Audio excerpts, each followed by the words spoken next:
नमस्कार, मैं नीरज कुमार आप सभी साथियों का आप सभी के यूट्यूब चैनल भूमि जानकार अमीन में स्वागत करता हूँ। आज हम आप लोगों को बताएँगे वसीयत के बारे में। वसीयत एक ऐसा चीज़ है जिसके अंतर्गत संपत्ति का मालिकाना हक प्राप्त होता है और एक जो व्यक्ति है अपना इच्छा के अनुसार इच्छा पत्र भी कहा जाता है, विल डीड अंग्रेजी में कहा जाता है, हिंदी में इच्छा पत्र, उर्दू या फारसी शब्द है वसीयत। वसीयत का मतलब हो गया कि कोई व्यक्ति अपना जीवन में कोई कागज़ात लिख के गया,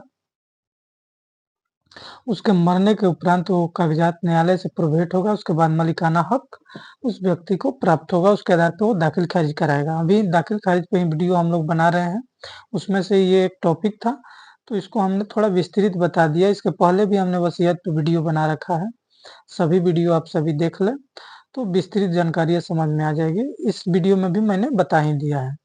तो आज हम लोग बात करेंगे मुस्लिम धर्म के जो वसीयत का प्रकार है उसके बारे में। इसके पहले हमने हिंदू धर्म के और हिंदू धर्म का मतलब हो गया अन्य सभी धर्म जो भारत में है, जैन, बौद्ध और हिंदू और ये 4-5 धर्म जो भी है, मुस्लिम को छोड़कर मुस्लिम का पर्सनल कुछ लॉ है। हिंदू उत्तराधिकार अधिनियम 1956 और ये जो अधिनियम है भारतीय उत्तराधिकार अधिनियम 1925 में ये प्रावधान है, लेकिन इससे कुछ अलग है। इस्लाम में कुछ अलग कानून है, आप सभी जान रहे हैं। संपत्ति हो, चाहे मैरिज एक्ट हो, चाहे अन्य चीजें हैं, उसमें थोड़ा-थोड़ा अलग है। हालांकि इस पे धीरे-धीरे बहुत सारी चीजों में प्रतिबंधित होते जा रहा है हाई कोर्ट, सुप्रीम कोर्ट द्वारा। जैसे सायरा बानू का ही केस देख लीजिए, जिसमें डिक्लेयर कर दिया गया, 3 तलाक को भी बैन कर दिया गया। तो कहीं न कहीं अब धीरे-धीरे देश और मुस्लिम समाज में भी सुधार हो रही है और बदलते समय की परिस्थितियों के अनुसार सुधार होना भी चाहिए। महिलाओं के बराबरी के सम्मान के लिए प्रावधान होना चाहिए। हमारे हिंदू धर्म में भी था बहुत सारे ऐसा प्रावधान जो भाव भेद करता था, लेकिन संविधान एक ऐसा चीज़ है ना कि हर किसी को बराबर कर देगा। धर्म, जाति, मूल किसी को भी आप मतलब दबा नहीं सकते। इसीलिए धर्म सभी धर्म को आप मानिए, लेकिन संविधान को पूजा कीजिए।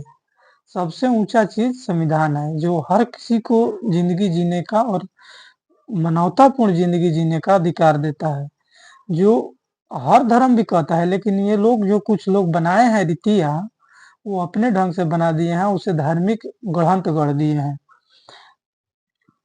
खैर, हम लोग उस पे डिबेट नहीं करेंगे। हम लोग आज बात करेंगे कि मुस्लिम धर्म में वसीयत का प्रकार क्या है। तो हिंदू धर्म में भी वसीयत का प्रकार हमने बता दिया है। मुस्लिम धर्म में कोई व्यक्ति वसीयत अपना संपत्ति का कर सकता है, लेकिन वो 1/3 ही करेगा, यानी 1/3 करेगा। जितना उसका संपत्ति है उसका 1/3 किसी व्यक्ति को करेगा। एक चीज़ इसमें बहुत इम्पोर्टेंट है, जबकि हिंदू व्यक्ति में ऐसा नहीं था। हिंदू व्यक्ति में था कि वो वसीयत कर सकता है, लेकिन अपने पत्नी, बच्चों और दत्तक पुत्र या अन्य जो उसके सदस्य हैं, उनके भरण-पोषण का कमी ना हो, उसके अलावे जो व्यक्ति है उसे वसीयत कर सकता है। इसमें कोई दिक्कत नहीं है, इस्लाम में क्लियर कर दिया कि 1/3 कर दीजिए, शेष जो 2/3 बचा है वो उन फैमिली को जाएगा। और हिंदू धर्म में वो इस प्रकार किया गया है कि उनका भरण-पोषण का कमी ना हो, तो ये तो सेम है, इसमें कोई ख़ास चीज़ नहीं है। सबसे बड़ा एक चीज़ है कि उत्तराधिकारी को वसीयत नहीं कर सकते हैं। यानी कि अगर हिंदू धर्म में वसीयत 4 बेटे हैं, तो 1 बेटे को भी वो कर सकता है, स्वार्जित संपत्ति कर सकता है, या अगर मौरूसी संपत्ति है तो उसमें से अपना शेयर कर सकता है। लेकिन इस्लाम धर्म में ये नहीं हो सकता है। ख़ास करके इस्लाम धर्म में ये नहीं हो सकता है। वो दूसरे को कर सकते हैं वसीयत, लेकिन अपने किसी बेटे या अपने उत्तराधिकारी को वसीयत नहीं कर सकते हैं। और उनमें कोई लिखित ज़रूरी नहीं है, जबकि हिंदू धर्म में लिखित चाहिए, सादे कागज़ पे हो, स्टाम्प पेपर पे हो या रजिस्टर्ड हो। लेकिन इस्लाम धर्म में ऐसा नहीं है, उनमें अनरजिस्टर्ड भी अलिखित भी, मौखिक वसीयत भी वैलिड है। कोई 2 व्यक्ति उसमें गवाह रहेंगे वो साक्ष्य के रूप में, और वो वसीयत अगर किसी को देना चाहता है इच्छा के रूप में और मरने के बाद उसको प्राप्त होता है तो वो वैलिड है। ये इसमें एक अलग प्रावधान है इस्लाम धर्म में।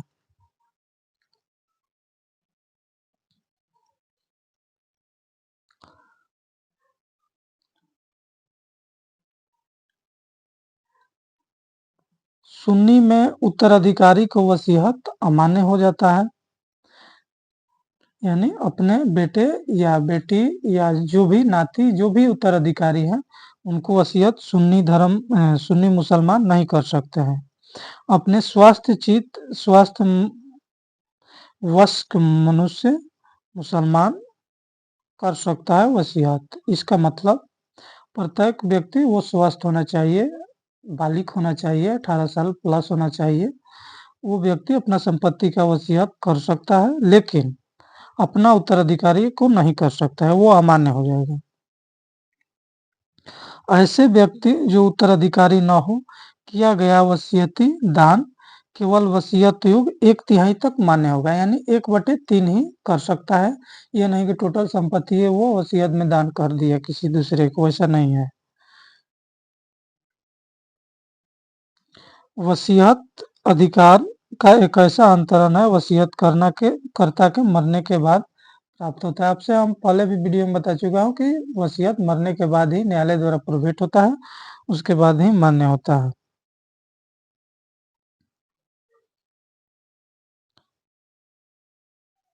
शिया मुसलमान में वसीयत मृत्यु के उपरांत पूर्व अथवा पश्चात किया जाना प्रावधानित है। उस विधि के अंतर्गत वसीयतकर्ता वसीयत को छोड़ सकता है जहां तक यह उसकी संपदा के 1/3 अधिक नहीं होती है। ऐसे वसीयत अन्य वारिसों की सम्मति के वैध होती हैं। इसके अलावा वारिसों की सम्मति के वसीयतकर्ता की मृत्यु के पहले अथवा बाद में दी जा सकती हैं। शिया मुस्लिम में हो सकता है उत्तराधिकारियों में, लेकिन उनके अन्य वंशज द्वारा उस पे सहमति होनी चाहिए।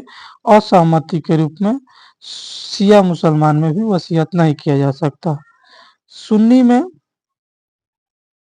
वसीयत अमान्य है अगर वो अपने उत्तराधिकारियों को कर सकता है, और इसमें एक केस में भी डिक्लेयर कर दिया गया है। जब तक अन्य वारिस वसीयतकर्ता की मृत्यु के पश्चात वाद की सहमति नहीं देते हैं, वारिस के पक्ष में वसीयत अवैध होती है। यानी सुन्नी विधि में भी वसीयत वैध हो सकता है, लेकिन कुछ मामलों में सभी वारिस उसमें सहमत हो तब। इस केस में दिया गया है मोहम्मद हनीफ बनाम सलीमा, 2011 का जजमेंट है।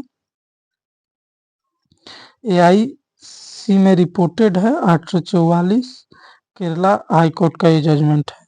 आप गूगल करके देख सकते हैं, मोहम्मद हनीफ बनाम सलीमा। तो यही मुस्लिम और हिंदू के वसीयत में अंतर था। आप सभी समझ गए होंगे कि क्या क्या प्रमुख अंतर है हिंदू और मुस्लिम के वसीयत में। एक तो वो 1/3 ही कर सकते हैं इस्लाम धर्म में, जबकि हिंदू में केवल भरण पोषण के छोड़कर कर सकते हैं। हालांकि ये दोनों चीजें हमको लग रहा है कि सेम ही है, इसमें कोई ज्यादा अंतर नहीं है।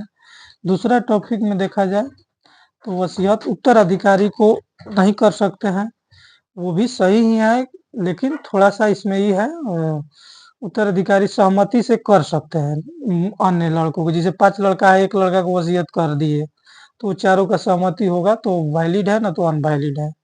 तो वो भी एक तरीके का सही है, लेकिन चारों सहमति देगा कभी कि हाँ एक भाई को दे दिया जाए, हम चारों को ना दिया जाए। तो वो एक तरीके का यही कहा जाए कि वसीयत अनवैलिड है, उसमें अपने उत्तराधिकारियों को नहीं दे सकते हैं, दूसरों को दे सकते हैं। लेकिन हिंदू में ऐसा नहीं है। अगर आप किसी के 4 लड़का है तो वो एक लड़का को भी वसीयत अपना स्वअर्जित संपत्ति यानी खुद का जो उसका संपत्ति खरीदा हुआ हो उसको कर सकता है। और मौरूसी संपत्ति में भी जो उसका शेयर है, हिस्सा है, अविभाजित भी होगा तो अपना शेयर के अनुसार कर सकता है, और विभाजित में तो कर ही सकता है। तो यही था मुस्लिम विधि और हिंदू विधि में अंतर। आप सभी समझ गए होंगे। तो वीडियो को लाइक करें, शेयर करें, सब्सक्राइब करें चैनल को, भूमि संबंधित हर एक जानकारी आप सभी के लिए लाता रहूँगा। देखते रहिए भूमि जानकारों में। जय हिंद, जय भारत।